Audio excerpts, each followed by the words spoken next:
Türkiye'de sorunların çözüm merciği, çözüm mekanı siyaset kurumudur. Siyaset kurumu çözümün merkezi olarak düşünüldüğünde siyasetin kullanacağı dil de çok önemli bir hal arz etmektedir. Maalesef Türkiye'de siyasilerin kullandığı dil siyaset kurumunun çözüm merkezi halinde düşünülmediğini ortaya koymaktadır. Çünkü birçok sorunun temelinde aslında siyaset kurumunun kullandığı dil yatmaktadır.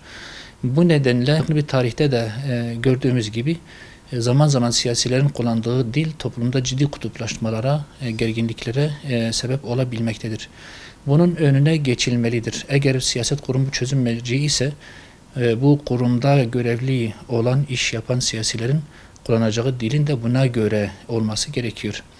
Şimdi Türkiye'de siyaset kurumunun birçok sorunu var malum, fakat vitrinde olan, vitrine yansıyan, topluma yansıyan ve toplum üzerinde ciddi etki oluşturan en önemli boyutu malum lisandır, kullanılan dildir, jargondur ve toplumun önüne konulan söylemdir. Şimdi bu çözüm merkezi olarak düşünülen merciğin sorunlara yaklaşım tarzı bu şekilde kutuplaştırıcı ve ötekileştirici bir şekilde ise, yapıcı değilse, daha çok sorun üretiyorsa Türkiye'de sorunların önüne geçilmesinin de mümkün olmadığı kamuoyunca da malum.